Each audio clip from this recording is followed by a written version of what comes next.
के लिए जो पलवल मार्ग है उसकी जर्जर हालत को लेकर के तो डीसी रेजिडेंस पहुंचे, क्या आश्वासन प्रशासन की तरफ से मिला, क्या मांगे आपकी रही है? देखिए, यहाँ पहुँचने से पहले जो मेडकोला के और इलाके के आसपास के जो लड़के, जो नौजवान आंदोलित हुए, सबसे पहले मैं उस इलाके के, हमारे अपने इलाके के नौजवानों को धन्यवाद देता हूँ कि पहली बार पलवल ज़िले में इस प्रकार का आंदोलन नौजवानों ने अपने हाथ में लिया।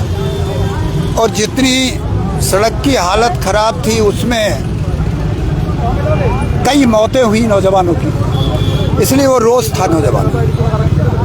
किसी का भाई गया, किसी का बेटा गया, तो इस प्रकार के उस दुखी माहौल को देख करके नौजवान इकट्ठे हुए। उसमें आज जब यहाँ इकट्ठे हुए, पैदल यात्रा लेके आए, ये इतिहास हमारा आज डागरपाल का इतिहास लिखा जाएगा। मैं तो ये कहूँगा कि नौजवानों ने अंगड़ाई ली है। और जब यहाँ आकर के जब डीसी साहब से एक डेपुटेशन, कम से कम जिसमें 20-25 नौजवान थे और 10-15 इलाके के जिम्मेदार, डागरपाल के जिम्मेदार, पाल पंच सहित सब लोग थे, तो सारी चर्चाएं हुई, जो मांग थी वो भी रखी गई। लेकिन हमने एक बात रखी कि आप इस रोड की गंभीरता को देखते हुए आप जो इमरजेंसी का जो बजट और फंड होता है आप उसे स्टार्ट करवाइए। और दूसरी जो मौतें हुई हैं, जो सरकार की नीति और पॉलिसी है उनके तहत उन बेटों को वापस तो लाया नहीं जा सकता, लेकिन जो भी सरकार की तरफ से उस परिवार को मदद दी जा सकती है वो मदद भी देने का काम करें। तो वो भी डीसी साहब ने कहा बिल्कुल ठीक है, हम लिस्ट तैयार करके दे दो हमें कल, और हम उसको 5 से 7-8 लाख जितना भी होगा सरकार की नीति के अनुसार वो दे दिया जाएगा।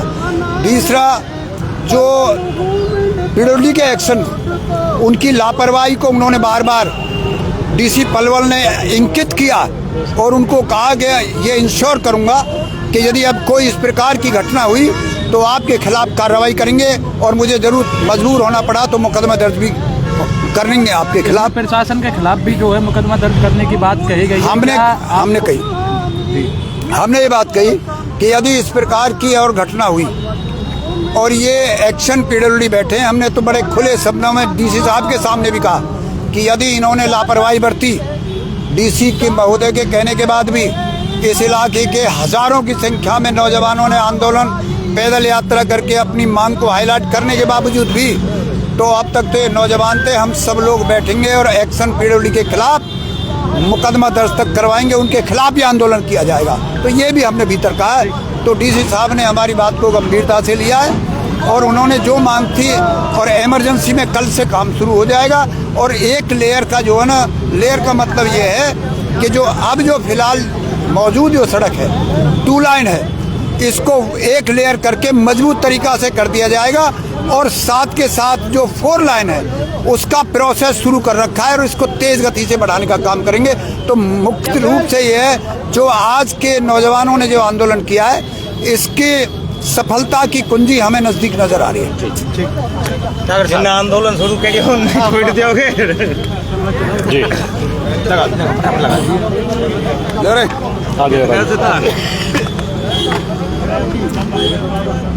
साहब, डीसी साहब से आप मिले हैं, क्या कुछ आश्वासन आपको मिला है और क्या कुछ आपकी मांगे थी?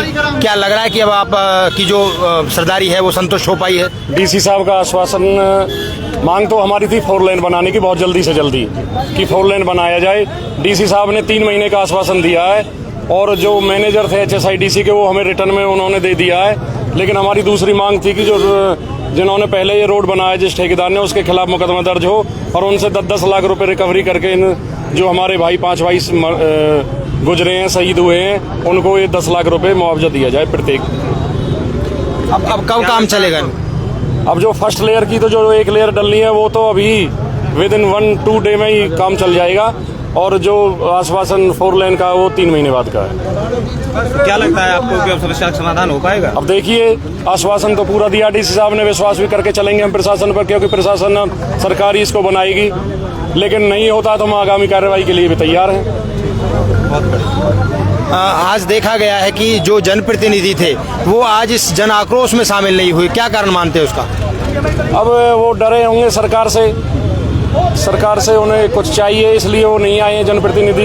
नहीं, उनको आना चाहिए, क्योंकि जनता से ही सब कुछ है, जनता से ही डीसी है, जनता से ही सरकार है, जनता से ही प्रतिनिधि हैं। बहुत लंबे समय से रास्ता जो ये सड़क है टूटी हुई थी, उस टाइम विधायक भी जो बिरदौला से परवीन डागर थे, सरकार विधायक जी ने अपने प्रयासों आज भी वो सरकार में विधायक ने अपने प्रयासों से ये बनवाया था रोड, पर लेकिन ठेकेदार और जो पीडब्ल्यूडी के फॉर्मर एक्शन थे यादव, उन्होंने मिलजुल के ये रोड सारा खा गए, डकार गए करोड़ों रुपए। आपको लगता है कि भ्रष्टाचार हुआ था इसमें? बहुत भ्रष्टाचार हुआ था जी, मुझे पता है। 20-20, 30-30 लाख रुपए रिश्वत दी गई थी पीडब्ल्यूडी एक्शन को, और एक्शन को दोबारा बदली हो गई थी उसकी, दोबारा उसे 20 लाख रुपए दे के यहाँ दोबारा ट्रांसफर कराया गया ठेकेदार द्वारा, ये मुझे पता है। तत्कालीन विधायक द्वारा फिर कार्रवाई क्यों नहीं की गई? अब ये तो सरकार जाने उसकी दास्ता तो, लेकिन जो हमारा दर्द है वो हम आज बयां कर रहे हैं मीडिया के द्वारा। सरकार को भी ऊपर तक ये बात जाए हमारी। डीसी साहब को हमने अपना अल्टीमेटम दे दिया है, अगर हमारी मांगे नहीं मानी गई तो हम बहुत बड़ा जबरदस्त आंदोलन करेंगे, रोड जाम भी करेंगे, और जैसा भी जो आगामी कार्रवाई होगी वो करेंगे। धन्यवाद जी, बहुत बहुत धन्यवाद। डागर साहब क्या कहेंगे, क्या आश्वासन मिला है, क्या लग रहा है कि अब जल्दी ही काम शुरू हो जाएगा? देखो, आश्वासन तो जब जनता आक्रोश में आकर किसी बात को डिमांड प्रशासन के सामने रखती है तो स्वाभाविक है कि मधुर भाषा में उनके साथ व्यवहार करके और अफसरों का उनका टरकाना बनता है। लेकिन आज यहाँ जब उपायुक्त महोदय के सामने बैठे तो उन्होंने सारी प्रक्रिया जो समझाई कि आपके 4 लेन का जो प्रोसेस है वो आपका चालू है, क्योंकि मुझे नहीं लगता, मैं तो मानता हूँ इसमें सरकार की पूरी विफलता रही है कि पहले जब हरियाणा प्रदेश में उप मुख्यमंत्री दुष्यंत चौटाला थे, उन्होंने 127 करोड़ रुपए बजट इसमें दिया था, लेकिन ये सरकार इसे बनाने में नाकाम रही। उनको लगता था कि ये श्रेय दुष्यंत चौटाला को जा सकता है, इसलिए इन्होंने वन विभाग के वहाँ फाइल को अटका दिया, और फाइल को अटकाने के बाद में अब सरकार ने सोचा कि इसको 2 लाइन रिपेयर कर दिया जाए। जब लोगों को इस बात की पता चली कि 4 लाइन नहीं बन रहा है, 2 लाइन बन रहा है, तो लोगों ने इसका विरोध किया। युवा शक्ति ने जाकर के जगह जगह अपना आगाज किया, और आज जनता यहाँ हमारे बीच में आई, तो सरकार की नाकामी है इसमें। सरकार को चाहिए था कि अगर उसी स्पीड से काम करते, जनहित में क्या नहीं कर सकती सरकार, सब कुछ कर सकती। पीड़ित परिवार को क्या राहत मिलेगी? पीड़ित परिवार को मुझे नहीं लगता, उनमें तो 2-3 रास्ते बताए हैं, कोई विशेष व्यक्तिगत तौर पर नहीं लगता कि मुझे कोई फायदा मिलने वाला है व्यक्तिगत।